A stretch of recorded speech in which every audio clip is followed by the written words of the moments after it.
frontal system that is approaching the north coast. It will weaken as it passes over the interior, resulting in some clouds and snow showers for you tomorrow. While on the south coast, clouds associated with that frontal system will be with us tomorrow morning, but the forecast is calling for sunny skies in the afternoon. So here's the forecast then for the far north: cloudy and lows around 0, highs to 3. For the interior, cloudy for you, highs up to -1. And for the south coast, cloudy tomorrow, but sunny periods in the afternoon and highs around 8 degrees. And we're back at 6 o'clock with the news hour. Now to Iona Campagnolo.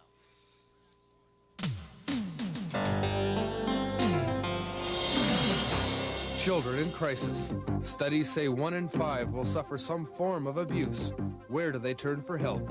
Tonight, Mary Harder, co-ordinator of the Child Abuse Prevention Program, and pediatrician Dr. Sydney Segal. But first, as Montezuma's revenge struck Vancouver's water supply, our 50-year-old water main is bursting at the seams. It's an unforeseen issue facing Vancouver's new mayor, and Gordon Campbell is in the studio now. Sitting in for Jack Webster, Iona Campagnolo. Welcome to Webster. I'm Iona Campagnolo. Well, Your Worship, you've been setting a pretty blistering pace since you became mayor. You repealed the shop closing law. You stomped on a peace group that wanted some money. You moved with great haste to alter the what was that you did? The fair wages practice of the past, and then you gave yourself a hefty raise. Now, it wasn't quite that order, but yes, we did all that's those the way things. you started, Yeah. right off the bang. Now, can you tell me, where's the consultation you used to talk about when you were running for mayor? Sure. The consultation that we talked about for most of those issues, in fact, took place in the fall of 1986. Let me deal with all of them. First of all, the council raise, which I recognize is not something that is at the top of everybody's priority list for a new government, was a policy that was put in place by the council of 1985-86 when they tried to deal with the issue of aldermanic and mayoralties salaries. It started in October of 1985. We had a number of discussions about it leading up to February of 1986. In February of 1986, the recommendation of the council was in fact that a raise be put in place for the council that was the 87-88 council, which is this council, that being put in place in time for January 1st, 1987. So we followed through on that recommendation from that council. The store closing bylaw was something that we had probably 3 major public forums on throughout 1985 and 86. We discussed it, and in fact it was one of the major things I believe that Mr. Rankin and I differed on throughout the election. And I'm going to try and be one of those politicians that lives up to his commitments. One of my commitments was to rescind the store closing bylaw. I was elected and the council was elected, I think, to carry out some of those programs, and so that's what we did with regard to the store closing bylaw. And we've got, in fact, a great deal of reinforcement from the merchants in Vancouver who were telling us, in fact, they were suffering through the Christmas season because of our store closing bylaw. So BC is wide open now. You don't have to wait for the Supreme Court decision. Vancouver is, yes. Yeah. And Vancouver always leads the way in Canada, and we'll probably continue to do that in the future. You're still going to be progressive. I hope so, yes. The fair wage legislation was again something that we have always had a fair wage policy. We still have a fair wage policy in the city. It's legislated, it's in the city charter, and we're going to maintain that. However, the arbitrary nature of the dictated wage policy of the last council was something that 5 members of council consistently was concerned about.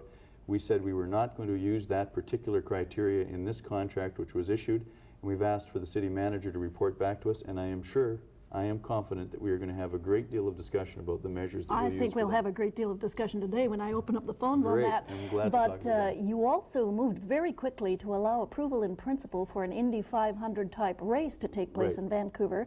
Why did you do that so fast without going and consulting the people that will be affected? Well, first of all, it was, I think the key words there are in principle, and there were a number of conditions that were tied to that. Again, we hear a lot of talk about people wanting to generate jobs. This was an opportunity for us to generate jobs, an estimated spin-off value of between $15 and $30 million. Take the low number, $15 million, into the city's economy. A significant benefit to the people of Vancouver, which would create a significant number of jobs. So if you say you're going to create jobs, you better start acting that way. So we acted that way. We also said that in giving Molson's the go-ahead on the Indy, we said, look, there are things that we're concerned about. We're concerned about the people that live in Yale Townhouse.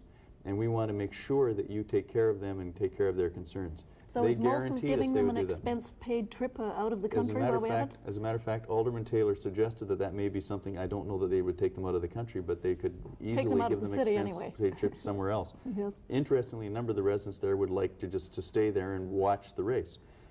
We suggested and in fact amended the city manager's report to suggest that there would be significant consultation with the surrounding communities, including Yaletown, the West End, etc., to make sure that we did not have detrimental impacts on traffic and sound and noise and all those sorts of things. So the consultation process is going to take place. Molson's responsibility is to make sure that they meet those conditions.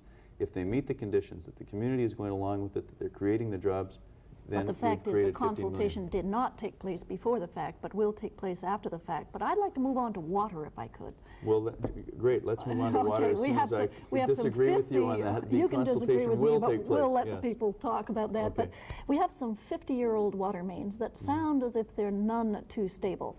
What are you going to do about it? Well, part of what the city has done, and one of the things we've been urging the federal government to do, is to participate with us in the infrastructure program, which has been endorsed by now, I believe, 10 out of 10 provinces, the Federation of Canadian Municipalities, and unfortunately yesterday Mr. Wilson said that he didn't think the federal government would be participating in that. We're going to continue to urge them to participate because it is a $14 billion program. The infrastructure renewal has got to take place across the country. $14 billion to clean up the water in Vancouver? No, it's $14 billion for infrastructure across the country. In Vancouver, in fact, we are in pretty good shape. The Capilano pipes, which burst, I guess eventually pipes reach their limit, and we are going to be looking at backup systems, etc., and we're going to look at redoing that. Is the water safe to drink? The water is safe to drink now, yes. You don't have to boil it anymore? No. It's more chlorinated than it was. It is safe to drink the water. What I've asked people to do is to be a little more cautious with the way they use it. In other words, do a full dishwasher load or a full laundry load instead of their normal half. Well, let's just get it out of the way. Because for a while, we got to make sure we maintain the pressures in the water system so it does remain safe. Previous municipal administrations, were they derelict in not keeping those water mains up? No, I don't think so. I think one of the things that we do have to do more of, though, municipally, is we have to make sure that we put reserves in place so that we can have a programmed replacement system that goes through. We tend to look at things in lump sums. Suddenly we got a $50 million water problem. I think we should build the reserves up. There's a tendency not to do that through tough times. We say, well, we can always forget the reserve for this year or whatever. But I don't think that falls to previous municipal administrations. We have actually a very good water system in Vancouver. Do you miss Harry Rankin? No. He says you're going to collapse in a pile of scandal in 3 months. Those were his parting words. What do you say to that? Those were the nice parting words. I say that that's, he's going to get over his bitterness eventually, and we're going to show people in Vancouver that we're going to provide them with good government. Are you going to set about undoing everything that the previous council did?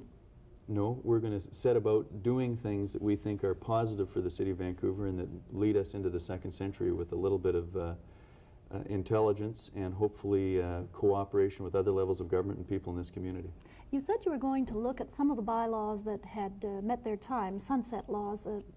Which ones? What is it you have in mind that you'd like to take out? Well, to be really brutally frank about it, they're not bylaws. I don't think bylaw 3417 should be removed. One of the things that happens, though, is that I have found that small businesses particularly spend a lot of time complaining about our bylaws. So what we've done is we've established a small business council. We'll be appointing members to the small business council in the new year. And that council's first task will be to look at those bylaws and to suggest the ones that are no longer effective. Why did you put this in place? Is it working? Isn't it working? If it's not working, let's get rid of it. But are you just going to do it for the business sector? What about all the other sectors of Vancouver society? Shouldn't they all have a look at everything that pertains to them? Oh, I think we should be looking at all of our bylaws over a period of time. The one that, frankly, you don't get a lot of comments from the YWCA about the city's bylaws. You do from the business sector. I'll give you another example. Artists have come and said, your bylaws are in fact infringing on our studio space. So we have agreed that we will sit down, our inspectors will sit down with them and look at what they've got. How do we maintain health, fire, and safety standards while allowing them to pursue their endeavors? So we'll be doing that in a broad And what about range. that old chestnut, the ward system? Going to have a referendum on that? My position in the campaign was I think we should have a second or third referendum on it. It's unfortunate that we have to, or that we may have to. I would like the provincial government to give us an amending formula that becomes part of the Vancouver Charter. that establishes how we can decide how we're going to be governed. So it's the people of Vancouver who are deciding how they're going to be governed, and the provincial government is basically removed from it. I'll be pursuing that with them in a meeting hopefully in January with the Minister of Municipal Affairs and the Premier. Are you personally in favor of the ward system? I've always been in favor of the ward system. Why? Because I think that it provides people with the clearest choice, clearest alternatives for what they're doing, and I think that allows for an intelligent vote, and the more intelligent the vote, the better the government you have. I think it's virtually impossible for even the most informed people to sit down and go through 81 names as they had to in 1986 and pick the 27 best for the different positions that they've got to run for. Thank you, Mayor Campbell. We're Thank going you. to go to the phones after the break. Okay, great.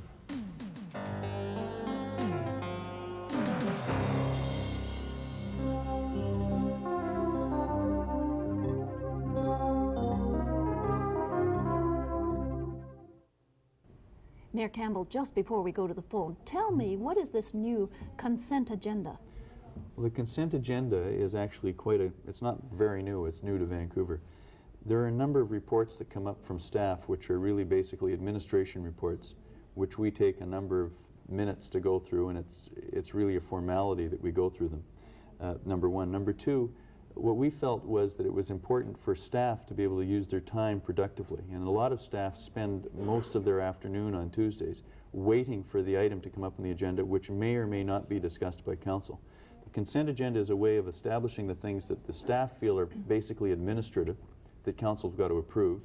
The council then is in a position that they can withdraw something. If a delegation wants to come and speak to it, it will be withdrawn.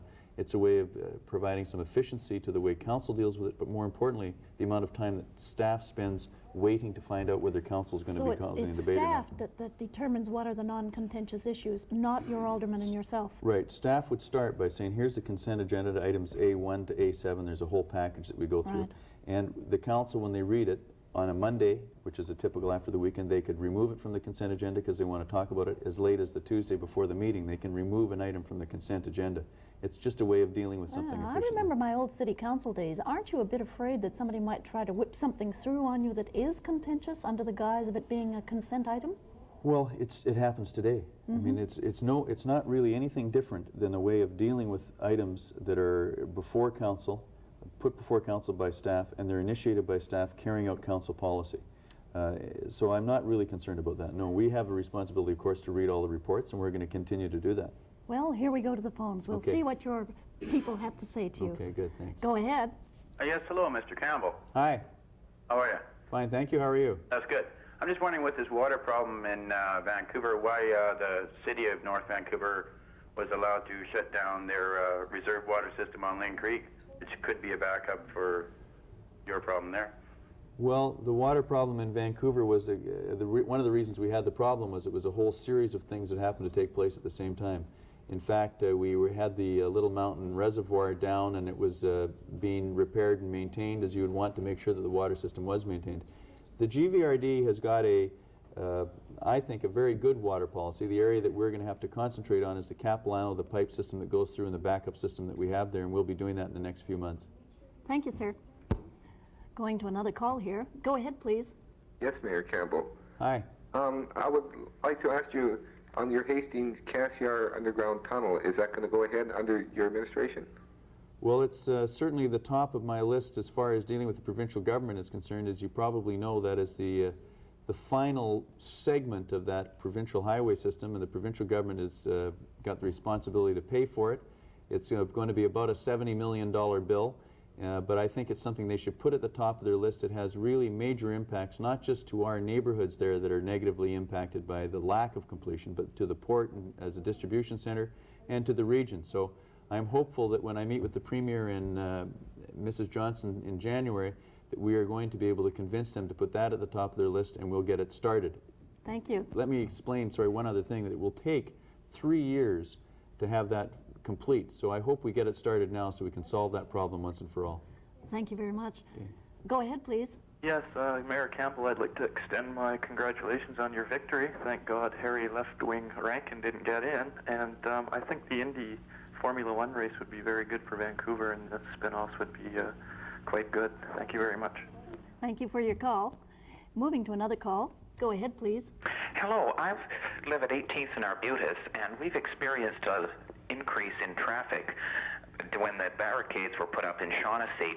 I'm wondering if your council would be interested in taking those barricades down and putting up left turn bays in both directions at 16th and Arbutus. There's one going in the north-south direction, but we need one in the east-west direction because we get traffic from 16th and 18th. Our property abuts a lane there. I'm wondering what your council would feel about that. Well, to be really frank about it, it hasn't been an issue that we've been dealing with, and it's not one that has even been brought up to me in the last 2 years. We did deal with the left turn bay, and it's a very significant expense to provide that. And I think one of the things we have to recognize is that there are a number of areas in the city that have significant traffic problems, particularly around the station stops that have been created by the transit system. And we're going to have to spend a little bit of extra time and effort and some of our resources there to solve those problems. We did do some detailed analysis of the double left turn bay at Arbutus and 16th, I guess it was 3 or 4 months ago now, and we just couldn't justify the expense of providing it at this time. Thank you. Go ahead, please. Yes, Mayor Campbell. Yes. We understand through the grapevine that you plan on contracting out the streets and the roads and the sewers and the sanitation. Is this a fact? No, that's not a fact. It's not a fact? See, you heard it on Webster.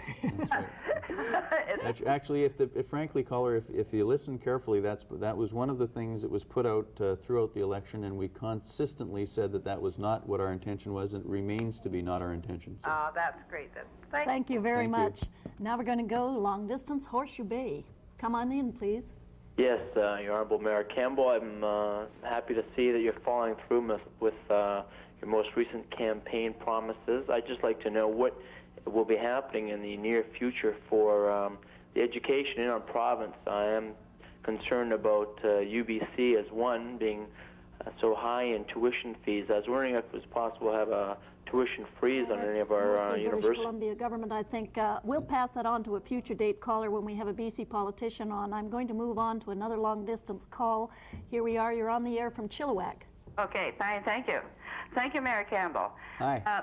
What I want to know is why isn't that I'm an ex-resident of Vancouver since 1937, and I wondered why that pipeline hasn't been checked yearly for water supply to Vancouver. Well, they are checked on a regular basis, and even. Well, what has happened? Why can't they do something about it? Well, they have done things about it. Well, now, but every year it should be checked.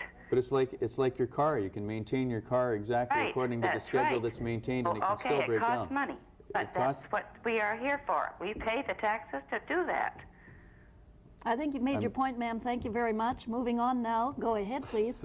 Hello, yes. I'm glad you're here, Iona. I noticed the host. Well, she's got you warned. That's right, yes. Sorry. Oh, yes, I noticed the host was saying something about wage hikes for the council.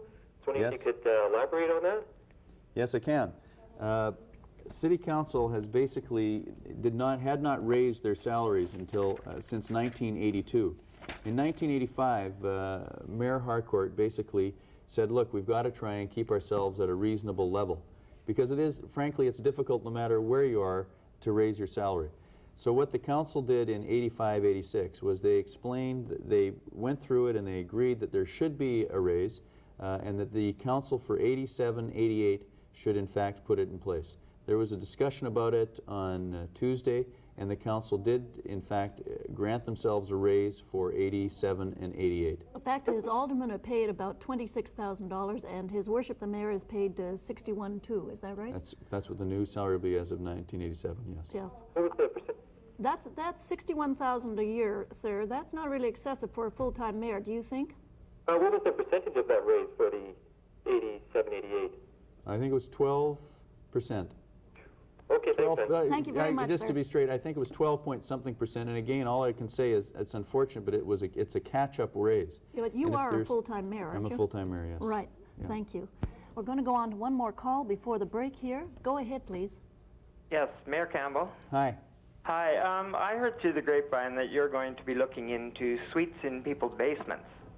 Okay, now I wonder if you, before you throw them all out, if you ever thought about the young people who are trying to make it, and it's very difficult to make it without having a little help on your mortgage payments. Well, first of all, I certainly think about the young people. I think one of the great myths about secondary suites or suites and basements are that they're cheap accommodation. They're some very expensive suites. What we are doing is we are, through a Joyce Street prototype program, we are looking at the ways that we can incorporate suites into neighborhoods. But what we have said, and what I will continue to say, is that we should be enforcing our single-family neighborhood bylaws. What I mean by that is when we get a complaint about a suite, because of parking problems in the street, because of noise, whatever the reason is, if a neighborhood complains or finds a suite obnoxious enough that they complain about it, then we should be enforcing our bylaws. And until we have a method that a neighborhood can change their bylaw, I think we have a responsibility to live up to the bylaws. Thank you, caller, and thank you, Your Worship. It's been very nice having you on the show. I hope you'll come back again soon. I hope you'll ask me. Thank you, Iona. Enjoyed it. We'll be back in a few minutes with Ted Rutledge, Teens in Trauma, after the break.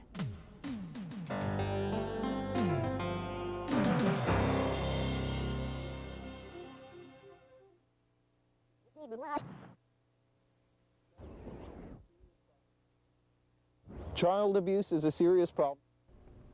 Tonight and tomorrow night, we're going to be looking at where young people can go for help if they're abused either sexually or physically. And now Ted Rutledge has one organization for us, and he's going to show us how they work to prevent future occurrences. Ted? Child abuse is a serious problem that's not going to solve itself. 1 out of every 5 Canadian children will experience some form of serious abuse before their 18th birthday. To deal with this, experts are taking a preventative lecture program into the school system. Now, if you just suspect a case of child abuse and you're not sure, you have every right to report it. You can remain anonymous, and if you have made an error, nothing will happen to you. The Canadian Red Cross coordinates 40 volunteers in a child abuse prevention program. The hour-long lectures, offered to community groups and high schools, are individually tailored for the audiences and cover topics such as identifying signs of abuse, what to do if it's suspected, and where to turn for help. The program also features a 12-minute videotape of actual testimonials from abused teens, but above all, the lectures stress prevention. So, if you don't learn anything else in this hour, will you please try and remember that no one has the right to touch you or your body anywhere without your permission. Child abuse isn't any more prevalent today than in past generations. Experts say society is simply more willing to talk about it. Child abuse is not new. It's been happening for centuries. And I think the fact that we are talking about it, the fact that we now are paying attention to it as a social problem has made it easier for people to report. So I think it's fair to say we're looking at a major social problem, but just how big it is difficult to say. Is there enough help out there? There really could be more. I think that families generally need a great deal of support, and we don't really live in a society that does support families or children. I think, though, that if a child is being abused, that by reporting it, hopefully the abuse will stop and the right kind of help will be brought into the situation. The rate of child abuse doesn't appear to be growing or getting any smaller, but it is hoped that prevention programs like these will at least offer a partial cure. We like to believe that all children are cosseted and loved, but they really aren't. And we have 2 people tonight who are trying to help. Mary Harder, welcome to the show. Mary is a child abuse prevention program coordinator, and we also have Sydney Segal. Sydney, you're a pediatrician. That's right. Amongst other things. Amongst other things. Yes. Mary, how did you start this program and why? What kind of an incentive was there for you to begin this? Well, it was determined that there was a great need about 10 years ago as part of the resource team with the Ministry of Human Resources, and that really instituted the beginnings of the child abuse team. We remained there until the restraint caused us no longer to have sponsorship there, and in 1983 we became under the Red Cross sponsorship, where we've been very lucky and very fortunate to continue our work. So you're partly funded by the Vancouver Sun, partly by the Yukon and BC Canadian Red Cross, and what other funding do you have? Oh, we've been very fortunate with funding as prevention becomes more and more important. Social Services and Housing Ministry funds us to a generous degree. We get private donations, and of course that is certainly part of our role, is to make sure that we can reach our budget because we are a discretionary program of the Red Cross. I see. Well, tell me, Dr. Segal, how long have you been treating sexually and physically abused children? Well, I don't treat them myself, Iona, but I'm very much involved with those who do treat and those who educate. How long have you been involved? Well, I guess I've been involved since the days when the government killed the Children's Aid Society of Vancouver.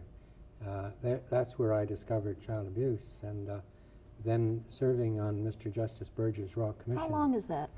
I guess that was about a little over 10 years ago. Well, how has the business of child abuse and all that is attached to it changed in character in those 10 years? Oh, remarkably. We didn't talk about it except darkly in corridors without writing anything down. Yes, it was always a hidden part. I was interested in what Ted said, that there was no more prevalence of this today than there was in the past. Is that your feeling, Mary? Well, statistics are very hard to come by still in instance. Certainly from our disclosures in the classroom as a result of our classroom lectures, our disclosures are certainly up. Now, whether or not that's a result of there being easier routes to make disclosures, I don't know. Certainly with family breakdown, the high rate of blended families, the different caretaking arrangements that parents give their children and make arrangements for them, I really question. My own sense is that there is an increase. And it's often attached to unemployment and poverty. Is that correct? Because we know it happens in families that are not poor. It certainly does. It runs across all cultural and ethnic backgrounds. I think that the whole idea of prevention is where we must begin, because we're currently trying to educate the next generation of parents and thereby break the cycle of abuse and neglect. What's in your hour presentation? Briefly, it speaks to what is abuse, why it happens, and what can be done about within an hour of classroom time. Do all kids know they're abused? I think most children have a sense that there is something very wrong. What they have to be educated with is a difference between discipline and abuse, and that we make very clear. There's a very great difference between giving good discipline to children and abusing them. Abuse is chronic, it's ongoing, it lasts, and the child always feels that somehow they're responsible. And we're there to tell them that they are not responsible. It is not their fault, it's the caretaker's problem, and that there is help available. Spankings were very well known when I was a kid. Is that still allowed in parenting? Now, are you going to talk about spanking as a pat on the bottom, or are you going to talk about spanking with a 2x4? Well, I'm always very reluctant to talk about pats on the bottom, but you'll have to tell me whether or not spanking a child is still in fashion or if it's been moved out to the back woodshed again. We look on any physical punishment as being a negative experience, that there are better ways to discipline your children, although most parents would be very quick to admit that they have used spanking on some occasion. Are there enough psychiatrists, psychologists, and people to assist in this kind of program in BC? No, I don't think so, but the hopeful part, of course, is that medical students and other health care people are learning more and more, and hopefully the need for more psychologists and psychiatrists is there, but hopefully with programs like the one Mary described, there'll be fewer and fewer needs. But we're probably pretty well off with such programs here in the Lower Mainland. As a matter of fact, when I started researching this, I found groups of programs. In fact, I wonder if there isn't some need for coordination now. You have so many groups at work on the same subject. Do you find that that's a need? Yes, I think that's a very legitimate response to looking at the numbers of groups, that there should be some real extensive and coordinated approach to prevention, to treatment, and to care. Yes, and so why do we concentrate so on just having that kind of treatment in the larger centers? Obviously, there's a great need in the rest of the province, where they probably have one GP in smaller towns if they're lucky. And probably less is known about what's happening. And is that person given the opportunity to learn and to extend him or herself into this realm to treat their people? It's up to the individual. Inevitably, but that's true of all small communities, isn't it? But what do you do to encourage them to become learned in this area? Well, we at the university, we provide all kinds of courses and seminars and workshops, and Some practitioners take very good advantage of it, and others seem to be too busy. I certainly must speak here for the smaller communities, because many smaller communities in the interior of BC now have interagency committees. And in fact, in our outreach this year, we have spoken to about 9 communities in the interior. We have currently about 20 other communities that are wanting our program into their high schools and to speak to the community professionals. So they are certainly taking a good look at prevention. School districts now are looking at prevention as being a high priority. That makes a lot of sense. Tomorrow night I'll be talking to the authors of this small volume, and this is specifically for parents, to help parents deal with abused children. But tonight I think we're going to take as many calls as we can. And tell me, Mary, if someone calling tonight wants to get in touch with you, how do they go about it? Where do they get you, and which numbers do they call? Yes, well, they call Red Cross on Oak Street, our headquarters there for BC Yukon Division, and that is our area. They can call 879-7551, and I'd be happy to speak to them. And then there's the distress line that they can call at 733-4111, and that's 24 hours a day, as I understand it. There's also a youth line, open after school until 11:30, 733-3433, and there a teenager can speak to his peers. So you have young people trained to talk to young people? Our program is adults, and we draw very heavily from the teaching, nursing professions. We have an excellent core of experienced volunteers with a minimum of 40 hours of training. Well, we'll be going to the phones after the break.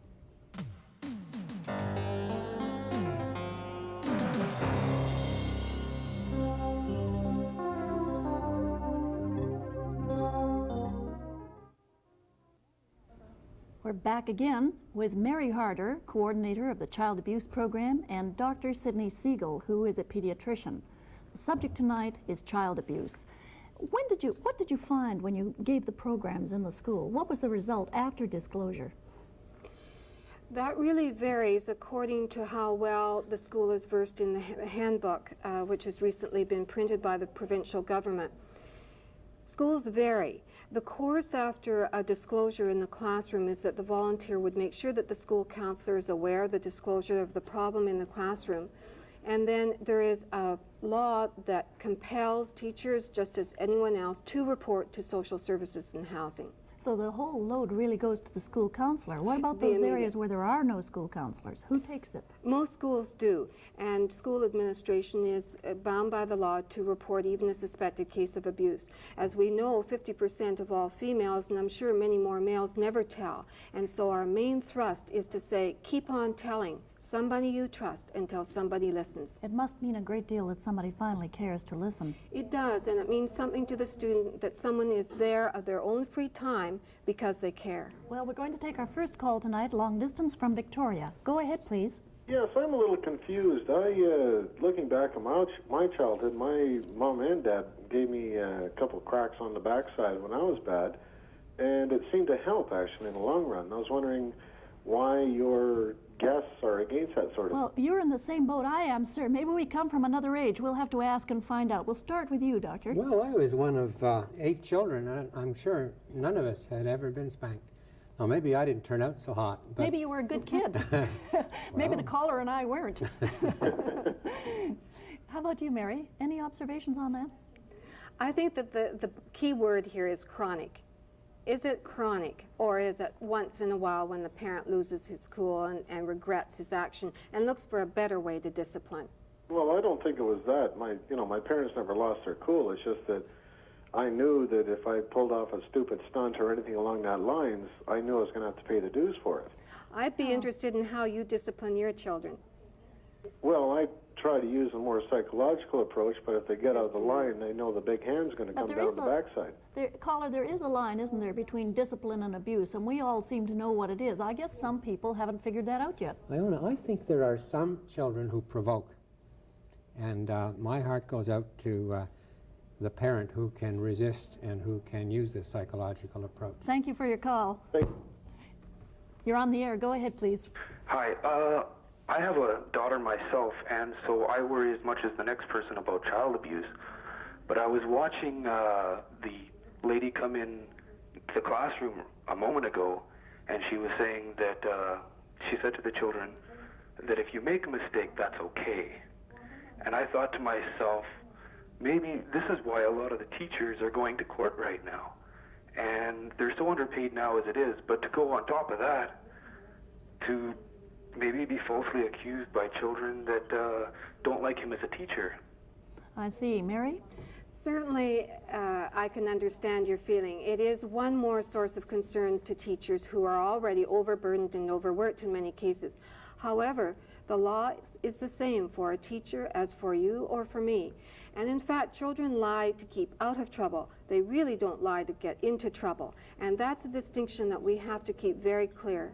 Do you find the same thing, Doctor? Oh, yes, yes. And I think that we have to put more emphasis on positions of trust, such as a teacher or a parent. But how can we protect the teacher or the person in a position of trust, too? That's a real problem, and I agree that there are situations in which there is wrongful accusation. Thank you for your interesting call, sir. We're going to move on and go. You're on the air, please. Hi.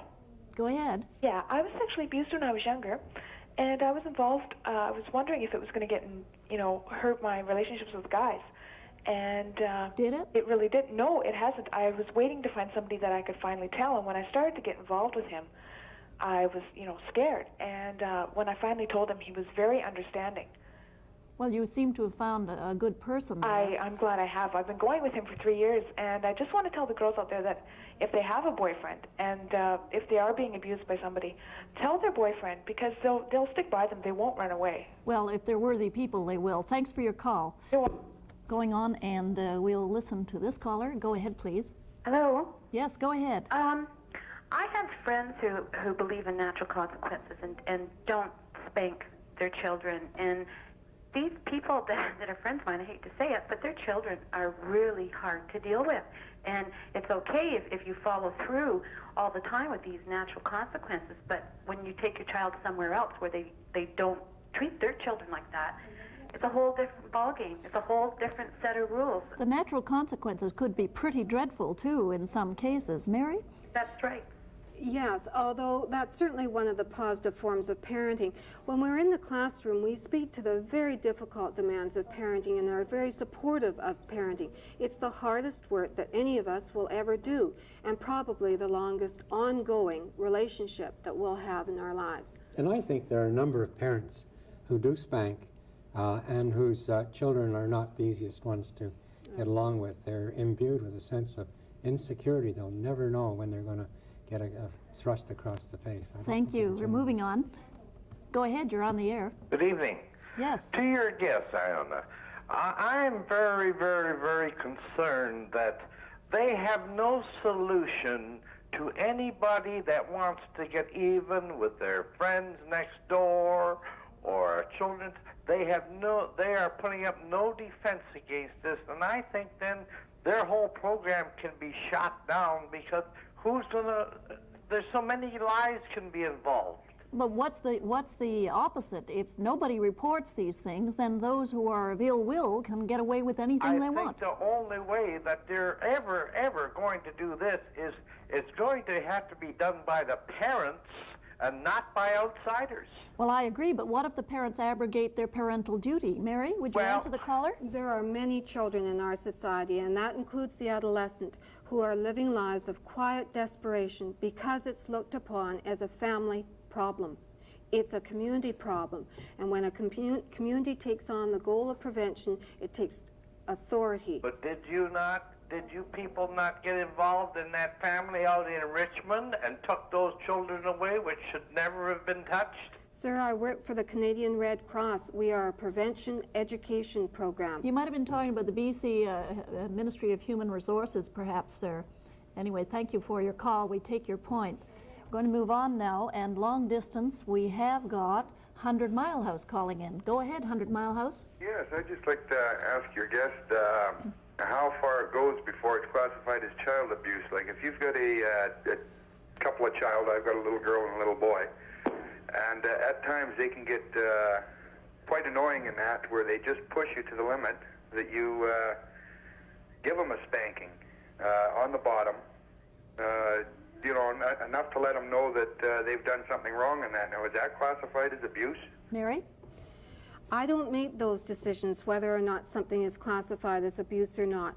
There are people who are equipped to deal with that distinction between abuse and neglect. I certainly sense it, though, in your comment that you have some degree of reluctance to discipline your children in that way. And there are many good parenting courses that provide alternative methods of discipline. Thank you very much for your call, sir. We'll be back with Mary Harder and Sidney Segal after the break.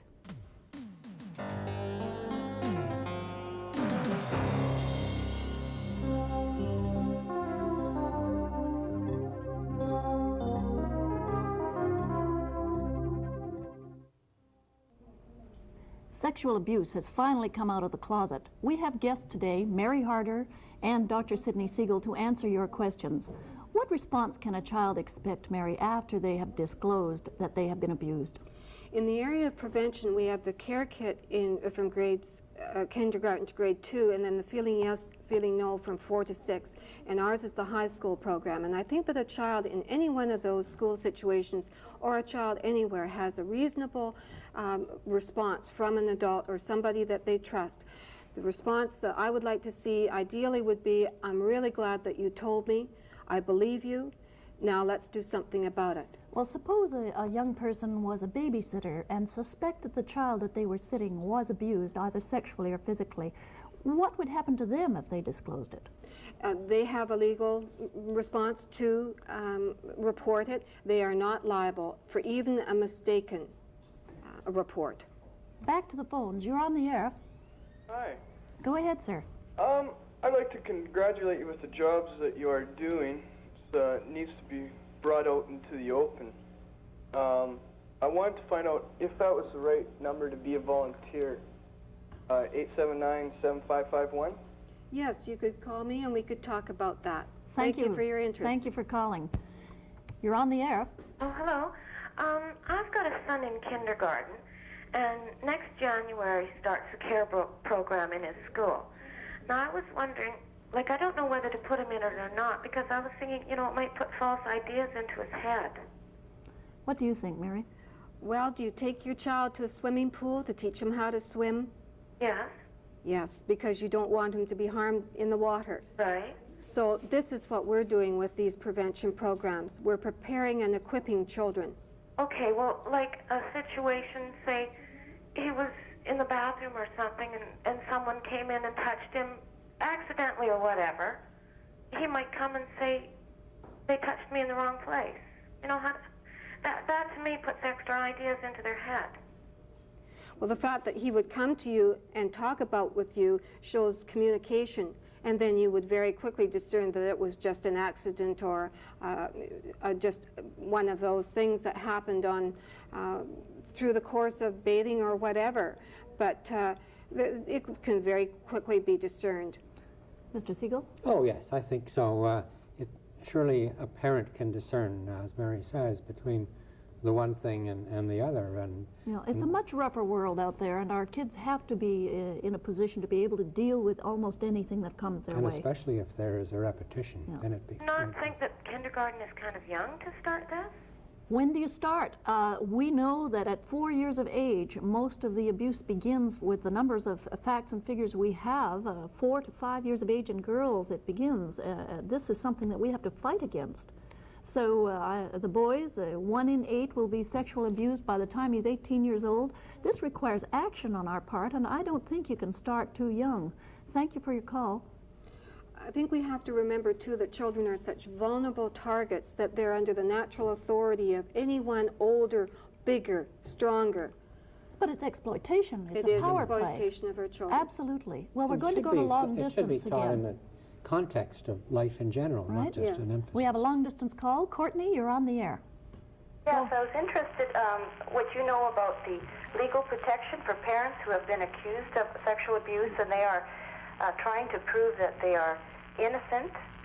It seems that in a sexual abuse case, they are assumed guilty before they are proved rather than the other way around where, you know, you're innocent until proved guilty. It doesn't seem quite right to me. Neither of my guests are lawyers, but I'll ask their opinion, caller. Go ahead.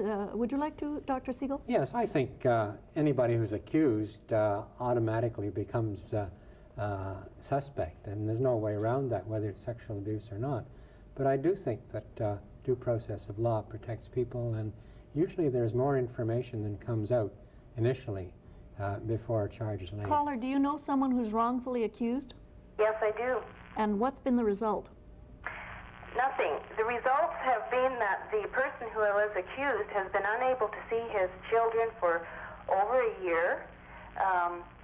He has been unable to get the courts to reverse a motion that said he could not even have visitation rights to even see them with a witness. It's been a very, very difficult situation. I think that a lot of times the sexual abuse things, I really agree that if there's a report of sexual abuse, something should be done if it in fact happened. Well, we're going to seek some more legal opinions on that, caller. Thank you very much for bringing in your call today.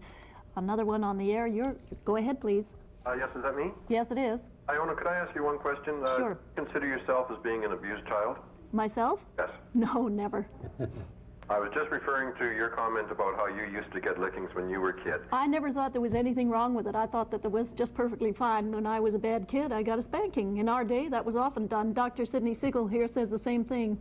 But you know, my mom used to tell me that when I was a little guy growing up that she used to say, I should give you a licking first thing in the morning because you're going to need one before the day. Mary, what's your answer to that?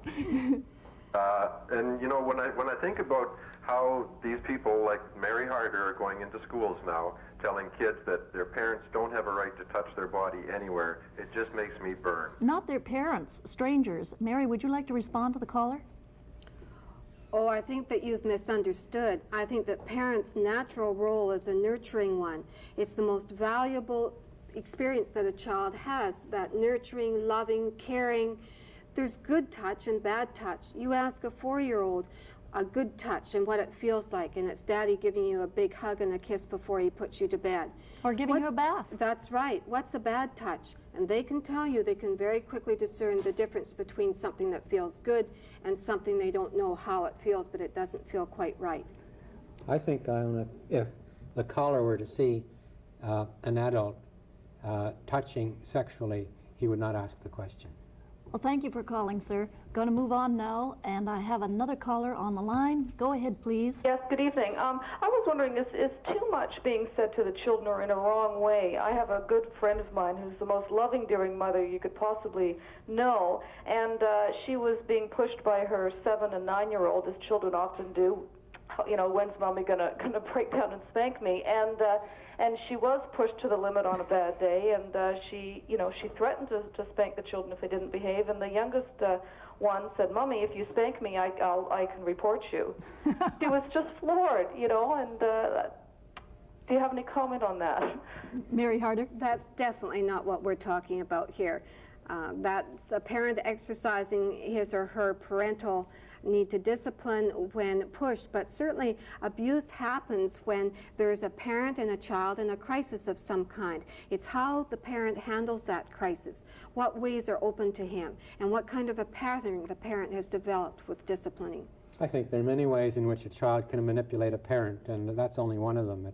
The final answer is on the relationship, as Mary says. Thank you, caller, and I'd like to thank both of you for being on the show tonight. I wish we had more time because I'm sure there are many more people. Could we just get those numbers one more time, Mary? Yes, I'm at the Red Cross headquarters on Oak Street, 879-7551. We'd like to hear from other communities in different parts of the province. And 733-4111, that's a distress call for teens 24 hours a day. Thank you very much, Doctor. Thank you, Ms. Harder. Thank you. And good luck in your work. Thank you. We'll be back after the break.